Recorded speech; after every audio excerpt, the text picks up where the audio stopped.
संजीवनी आयुर्वेद चिकित्सालय। आज हम इस वीडियो में रिप्रोडक्टिव एज ग्रुप वाली जो महिलाएं होती है और उनमें जो कॉमन सिम्टम्स दिखाई देते हैं, जैसे कि पेनफुल मेंस्ट्रुएशन यानी पीरियड्स के दौरान जिनको पेट में बहुत दर्द होता है, पीठ दर्द होती है, कमर दर्द होता है, योनि मार्ग में बार बार ईस्ट या फंगल इन्फेक्शन की वजह से वाइट डिस्चार्ज होता है, उसकी वजह से वहाँ पे उनको ईचिंग होती है या बर्निंग सेंसेशन होता है, या कभी कभार जो वाइट डिस्चार्ज होता है वहाँ पे उसको फाउल स्मेल यानी दुर्गंध आती है, योनि मुख में अल्सर्स या जिसे सर्विसाइटिस बोला जाता है, और उसकी वजह से उनको पेनफुल इंटरकोर्स यानी सेक्स के बाद उनको बहुत दर्द होता है। अब जिनको रिकरेंट मिसकैरेजेस यानी बार बार जिनका गर्भपात होता है, साथ ही जो महिलाएं पेरीमेनोपॉजल एज ग्रुप वाली होती है उनमें हार्मोनल इम्बैलेंस की वजह से योनि में ड्राइनेस उत्पन्न होता है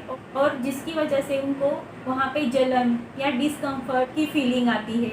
इसी के साथ कुछ महिलाओं में इनफर्टिलिटी जैसे प्रॉब्लम्स होते हैं, मतलब जिनको कंसीव होने में प्रॉब्लम आता है, जिनमें एंडोमेट्रियम की साइज़ नहीं बढ़ती है या पीसीओडी जैसे प्रॉब्लम्स होते हैं।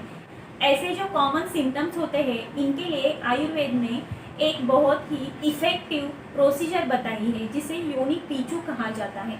योनि पीछू मतलब स्टरीलाइज्ड मेडिकेटेड कॉटन स्वैब होता है जिसको मेडिकेटेड घी या ऑयल में भिगोकर योनि मार्ग में रखा जाता है या धारण किया जाता है, उसे योनि पीछू कहा जाता है।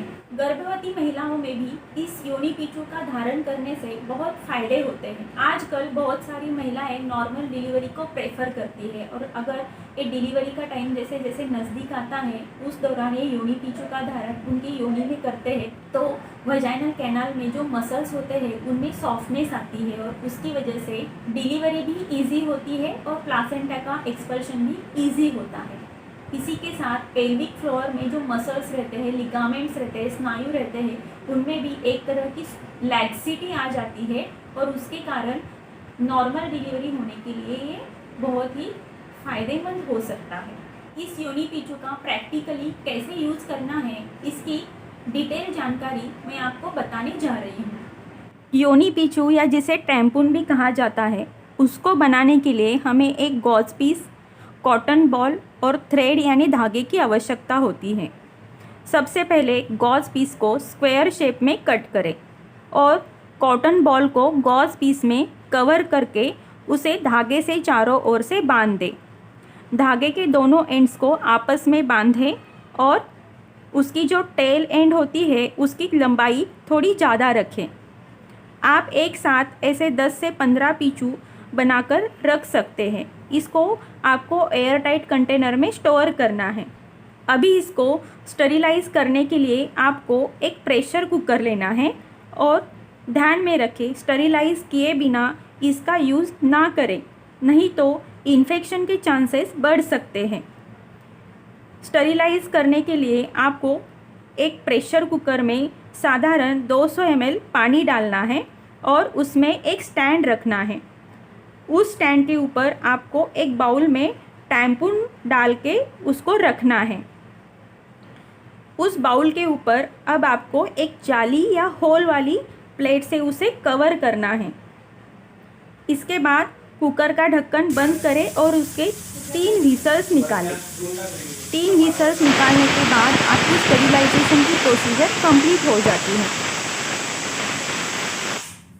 अभी नेक्स्ट क्वेश्चन है कि इसका यूज़ हमें कैसे करना है।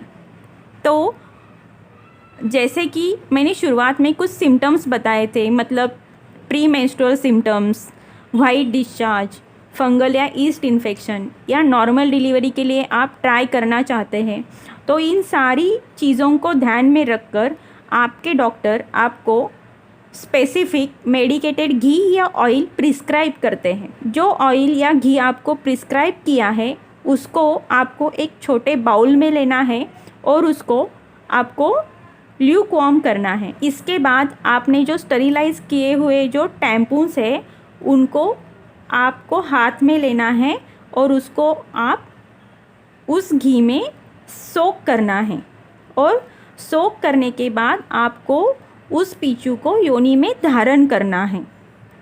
अभी आपको नेक्स्ट क्वेश्चन आ सकता है कि इसको आप कब यूज़ कर सकते हैं, दिन में या रात में। तो इसका उपयोग आप दिन में भी कर सकते हैं या रात में भी कर सकते हैं। अगर आपको दिन में इसका यूज़ करना है तो कम से कम 2 से 6 घंटे आपको इसको योनि में रखना है।